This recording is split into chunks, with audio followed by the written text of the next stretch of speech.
Hello, BookTube. We trek on with Boldly Govember today. That's the name that Matt at Paperback Junkie gave to his easy flippin' read-along for the month of November, in which, in order to qualify, all you have to do is read one Star Trek book of any kind. Just one, and you're done.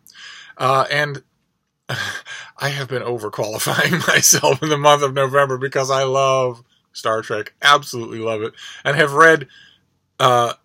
I was going to say, I usually did say, every Star Trek novel that's ever been written.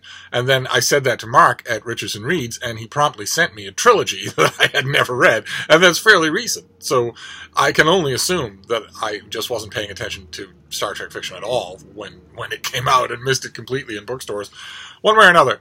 Although I haven't read every Star Trek novel ever written, I have read a huge number of them.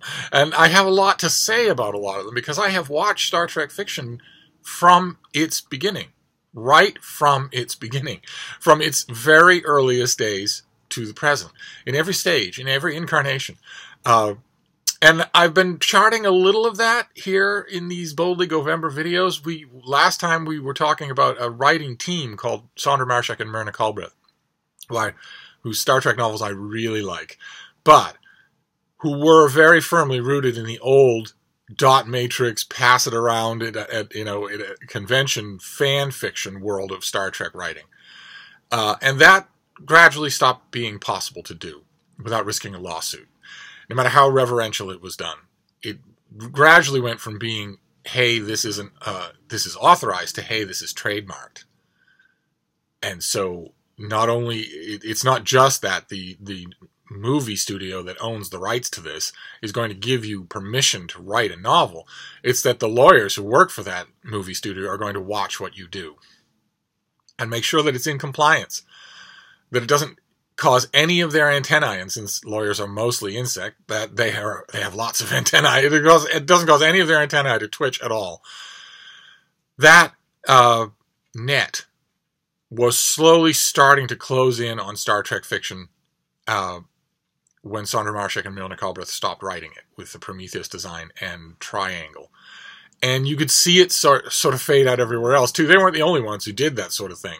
You could identify those early branch, very rough, fan fiction-rooted Star Trek stories in a few ways.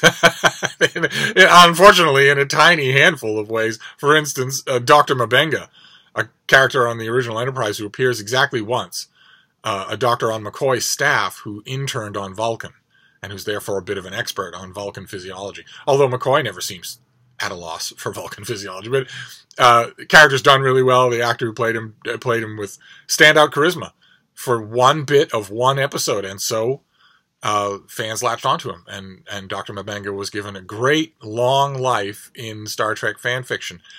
Unfortunately, he is often the villain. He often becomes some sort of villain. And if he often becomes some sort of villain in that Star Trek fan fiction-inspired stuff, then, oh my God, T'Pring far more so does. Those of you who are not up on your original Star Trek episodes, I want to say two things. One, you need to get in a car or on a plane. We'll all go up to Mark Richardson's warped floor, 300-year-old little farmhouse on a dirt road, and we'll all watch Star Trek together. I don't think he'd mind if I made invitations to his home instead of mine. That's one. And two, you need to go and watch those episodes.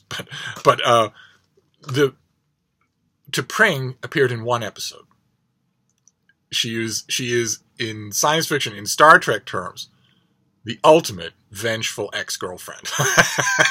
She appears in the great, great episode called Amok Time. In my opinion, one of the 5 greatest Star Trek episodes ever in any franchise, in any version of the show. I think it's amazing how many of those episodes the original show has. If we were to make a generous list, let's say the 10 greatest Star Trek episodes on TV of all time, I think the original show would have a larger share of those 10 than any other show, even though there were great episodes in every single incarnation, except, so far as I can tell, so far as I've been able to watch, Star Trek Discovery is just dreck and doesn't have any good episodes because it doesn't have any dedicated writers. They're all interested in scoring points and making virtue signaling political ideologies rather than telling great stories. So I'm not seeing any great stories in Star Trek Discovery. Maybe it just needs time. Maybe I'll watch the new season and see something different. But one way or another, the episode Amok Time in the original series is the one where the mating drives of the planet Vulcan catch up with Mr. Spock, who is not full Vulcan. He's part human. His mother was a human. And as he puts it, he hoped he'd be spared. But the mating drives are too strong. Vulcans are not wired like humans. The birds and the bees are not Vulcans, as he tells Captain Kirk. And every 7 years, Vulcan males enter into Pon farr, the mating ritual, the mating fever, and they need to go home to Vulcan and take a mate. And in order to make that process somewhat civilized, as much as it can be, because it embarrasses Vulcans, what they do is pair bond a group of children. They pair bond children so that it's not just a vicious free-for-all when Vulcan men come home. They have a mate already lined up who has been telepathically bonded to them since they were children. And when Spock enters into Pon farr and needs to go back to Vulcan, the crew is introduced to T'Pring, a lovely young Vulcan woman who is his betrothed. Parted from him and never parting, ever and always, touching and touched. She will be his wife. She will inherit his property. And she is pure Vulcan. She is absolutely logical. She's not vengeful in any way. She's not irrational. She has a plan. It occurs to her that she does not wish to be the wife of a legend, and that if she challenges Spock there's a ritual challenge that can be given. If she challenges Spock and makes him fight for her, she reasons that he will not want her, whether he wins or not, and that if he loses, the victor, in this case Jim Kirk, who's not even Vulcan, she picks him, obviously won't take her as a wife, so she'll be free to work on her own, to take her a man of her own choosing, and still to inherit Spock's property. And if Spock wins, he will refuse her because she dared to challenge, and she will still get his name and his property, and even if he doesn't refuse her, he'll still be gone. His destiny is not on Vulcan, and she knows that. She logically, flawlessly thinks out a way to use ancient Vulcan ritual to make sure of her freedom, either free to marry and pursue a life of her own without being married to Mr. Spock, or married to Mr. Spock but in name only. So she has his name and his property, but he's nowhere around. And it almost works. Those of you who haven't seen Amok Time, I find it hard to believe that any of you have, especially if you're watching this video. If you haven't seen Amok Time, you need to correct that right away. I'm sure there's a hacked-up free version on YouTube. But from that moment on, I think pens were already scratching on yellow legal pads, even while the final minutes of that episode were airing. From that moment on, T'Pring has been the #1 choice in Star Trek fiction, fan fiction, for a villain. Even though there's nothing villainous about what she did. Cold, yes, but not villainous, not evil. I think that T'Pring is a perfect example of what Vulcans would be like. They're not ever portrayed as creatures of pure logic.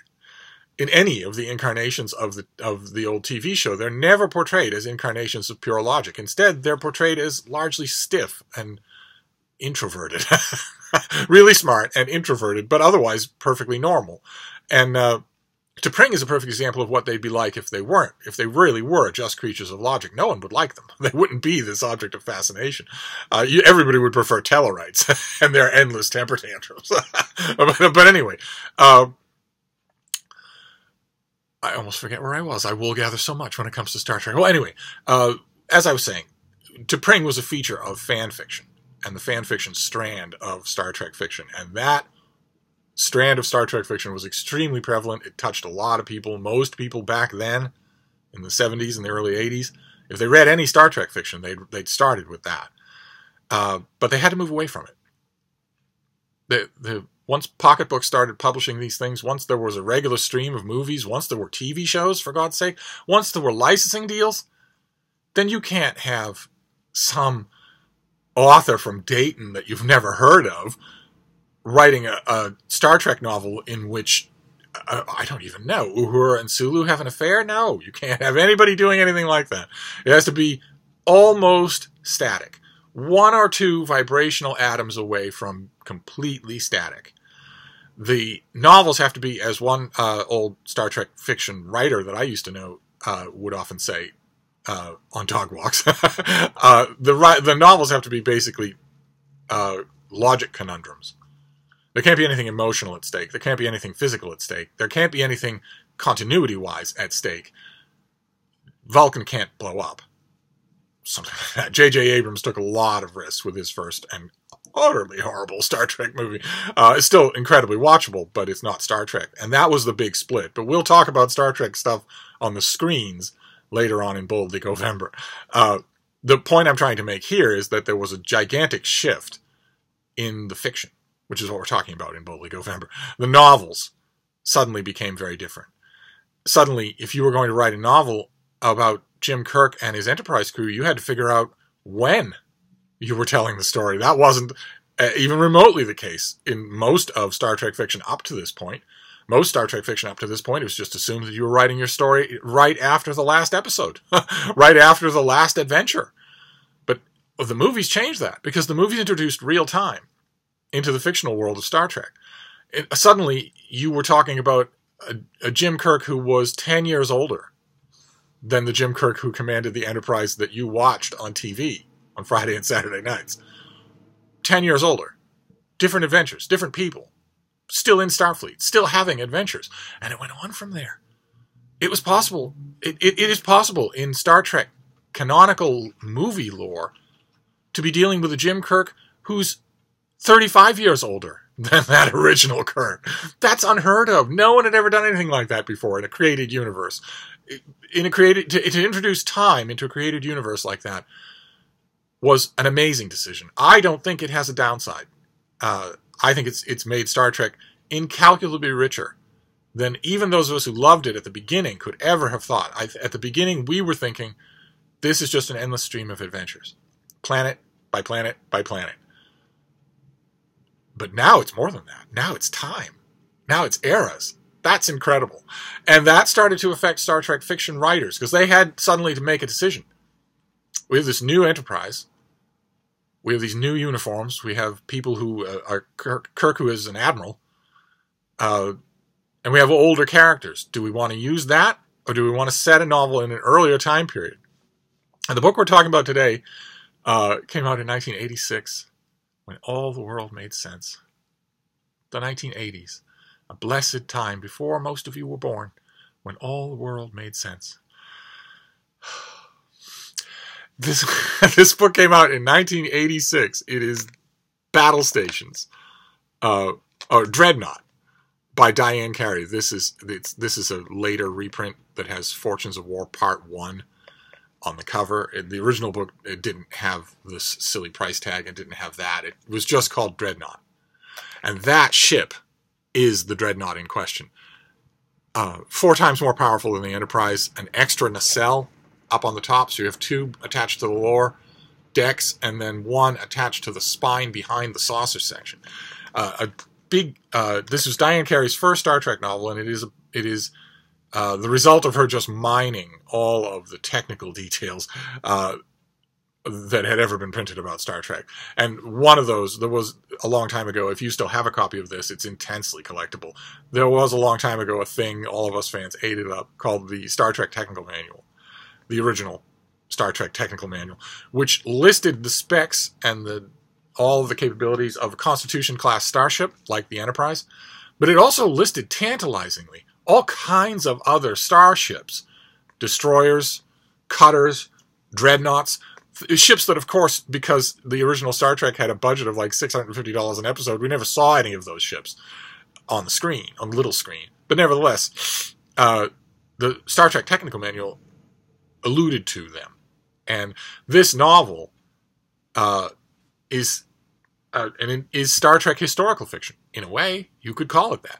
Because as you can see from Kirk's tunic, this is set in the past of Star Trek, which before was an inconceivable thing. Now, in 1986, Diane Carey made the decision to set this novel and its sequel in the original 5-year journey of the Enterprise. In other words, back in the past. I don't know if I'm conveying how strange an idea that is and how new. But one way or another, that is when this is set. This is set in the original voyage of the Starship Enterprise. So all of our crew are still in their usual tunics. They are still at their usual jobs. They have not undergone that weird break, that 2 or 3 year break between the last episode of Star Trek, the original series on TV, and Star Trek, the motion picture. That has not happened yet. So these characters are exactly what we see on the small screen. And boy, oh boy, I mean, I don't know Diane Carey. I've never met her. And I don't know anything about her either, although I suspect that is her when she was that age. But anyway, I don't know her. I don't know anything about her except what I read in her novels. And what I read in her novels tells me that she has watched the original series endlessly and with deep attention to detail.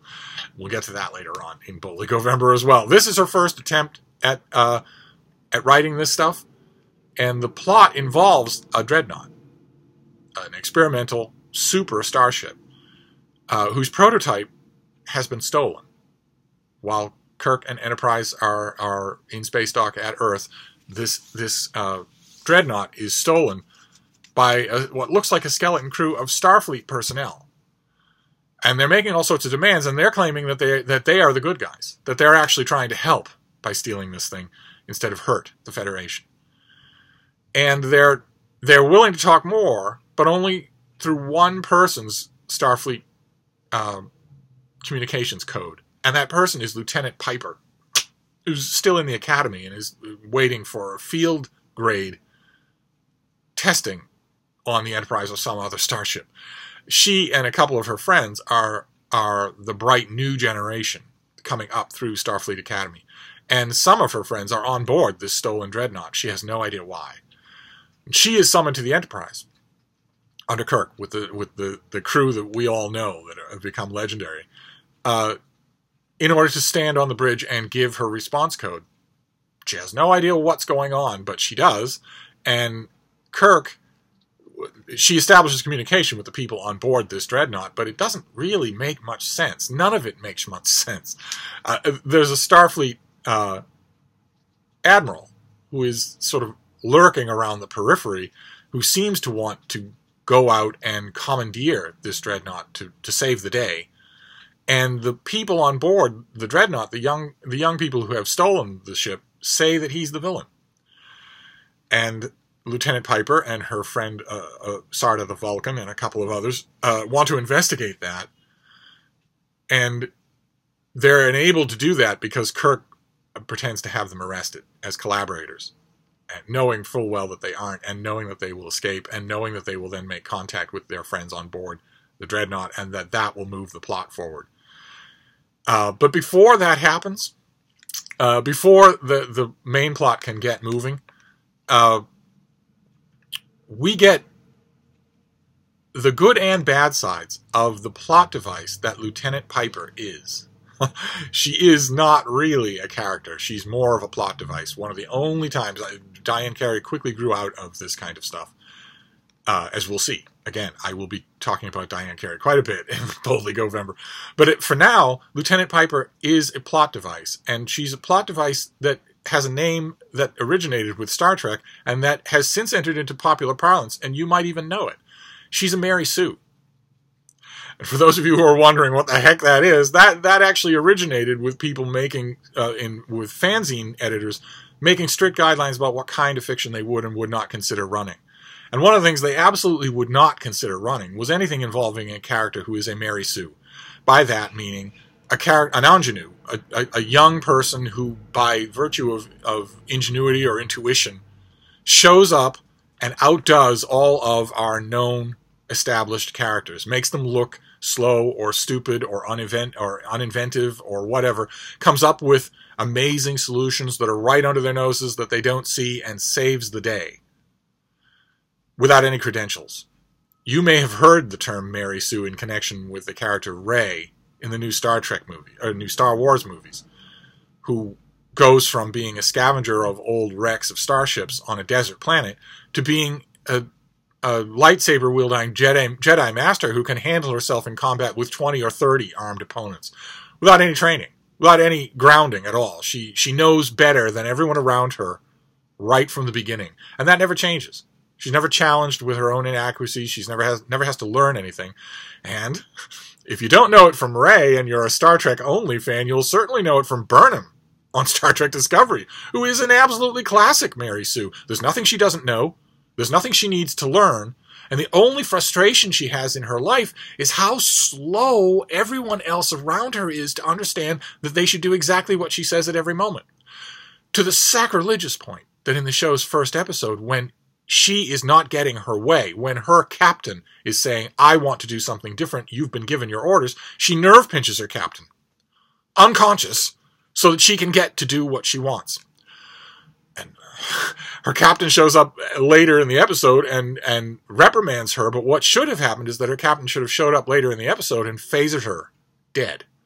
That didn't happen. Instead, it was viewed as, what am I going to do? If the older generation just won't listen. You just won't listen. I'm trying to, their favorite word, educate you.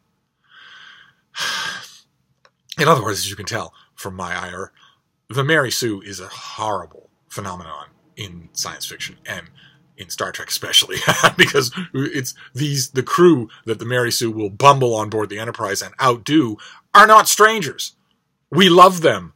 And the reason why there's a Star Trek universe in 1986, 20 years later, and the reason why there are novels and budgets for more, the reason why any of this exists is because we originally loved these characters. We didn't originally love them thinking, boy, it'll be great if somewhere down the line an overgrown Girl Scout makes them look like morons. No, we weren't. We were hoping that writers would see that, and they mostly do. And Diane Carey does better than anybody, which makes it all the more ironic that Lieutenant Piper comes on board and immediately starts outthinking everybody. But that's the bad side of the Mary Sue. And she exhibits all the qualities of that. She saves the galaxy. In the course of these two novels, she saves the galaxy, when that's Kirk's job. But there is a positive side to Mary Sue, even done poorly, and she's not done poorly in this book. Diane Carey might be indulging in an extremely creaky narrative thing, but she can't do anything poorly when it comes to writing a book, even her first one. So she doesn't do that part of the Mary Sue badly, and she does the other part wonderfully. The good part of a Mary Sue type character is they become a lens for us to see our old characters through new eyes. And that can be wonderful. And Diane Carey does that wonderfully. Even in this book, even the first time, it gets so much better as time goes on. We'll see. I'll be reading you boring excerpts. But even here, in the first attempt, it's wonderful. Lieutenant Piper is on board the Enterprise for a while before she goes about her own Save the Galaxy mission. And at one point, she sits in on a briefing room discussion of the type that if you've watched the original Star Trek, you will remember them. They actually occur fairly frequently, where our command crew or some sliver thereof goes into a briefing room and discusses something, and those can be really, really good scenes. And Diane Carey has obviously watched them and memorized them, because she does it perfectly. She captures the interdynamics perfectly, but she also has her Mary Sue standing right there to ask questions, not of the characters, but internally, to ask, what's going on here? I'm seeing this for the first time. I want to read you just a bit of it, just so you get an idea. Then Kirk announced, we'll have to be unconventional. McCoy drawled, again? All eyes turned to him, so he pushed on with opinions that might otherwise have remained unvoiced. This all smells fishy to me, Jim, he complained. A super starship pilfered by people we assume are terrorists or spies, but we know they're Federation personnel. We don't know why they took it. Are they going to sell it to the Klingons? Are they going to turn it on us? Are they going to hold the galaxy hostage? So the question arises, do we fight and hope for a show of strength against a vessel that outguns us 4-1? Or do we dangle that sugar cube you keep in your back pocket and hope they nibble? Make your point, Bones, Kirk said. My point is the phenomenon of coincidence. They just happen to steal a starship on the very day we sail into space dock? When we just happen to be the only heavy cruiser in the sector? When we just happen to be available for in-space trainee evaluations? For the first time in a solar year, Captain James Kirk is home, and they know it. Or did they assume Rittenhouse, the admiral in question, would use Enterprise as his flagship?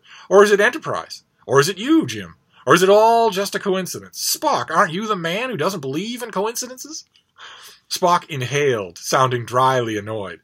Dr. McCoy, your homiletics point out initial concusses, but you fail to see that no one element can stand alone in a progressive equation. You must not only discover the sequence of events leading up to the theft of Star Empire, but also evaluate them and predict the events that will solve the problem passively. If half your brain wasn't circuitry, Spock, you'd be able to say that we have to find out what happened and mend it. I did say that. As usual, you insist on simplistic answers to complex situations. Suddenly, watching this Piper, I got very nervous. Why were they sniping at each other? Was the situation grave enough to drag vexation out of a Vulcan?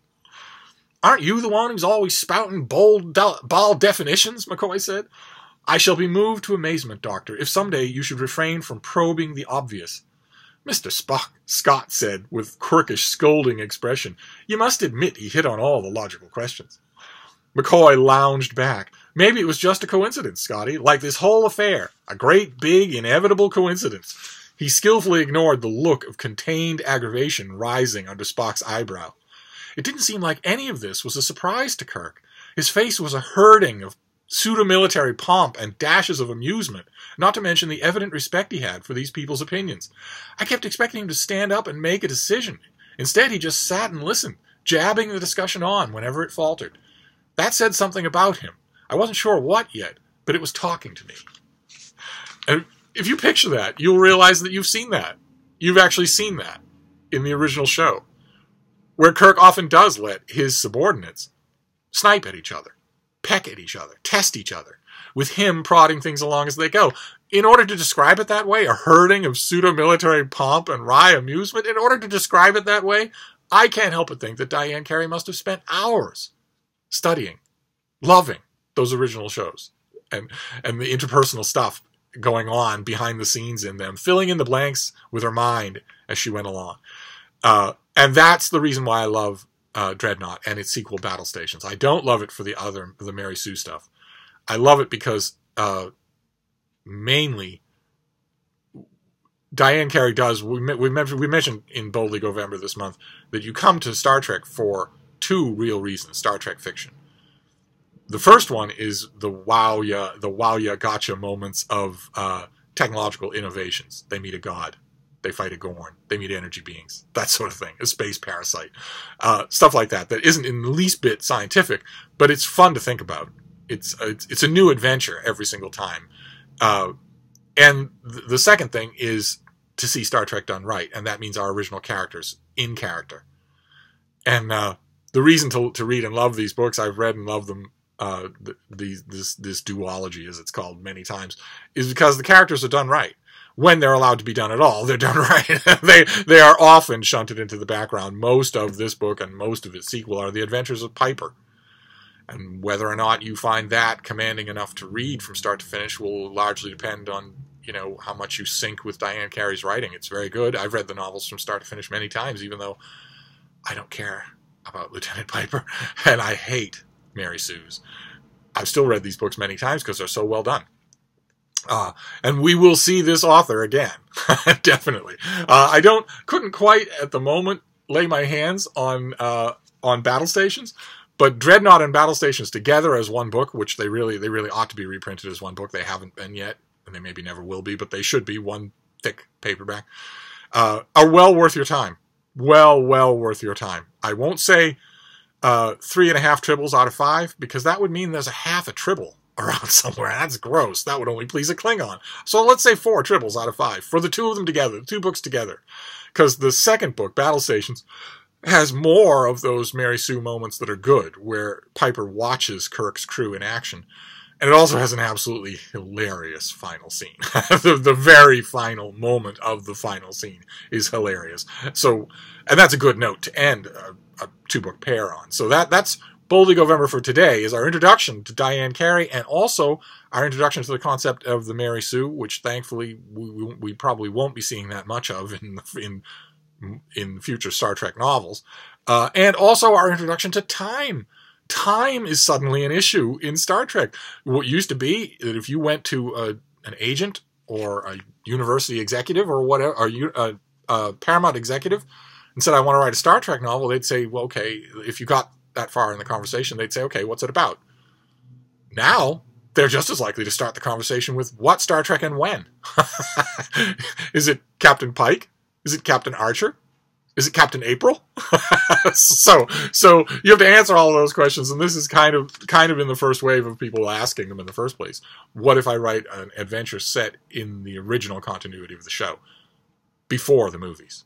What if I do that? So that's going to do it for today. We'll be back next time with where Boldly Govember continues. I know that a lot of other people are doing Boldly Govember, but I don't think anybody else is insane enough to do videos all the time on a ton of Star Trek novels, so I'll just do that on my own. Don't blame Matt at Paperback Junkie. I did this on my own. So I'll wrap this up, but I'll see you soon.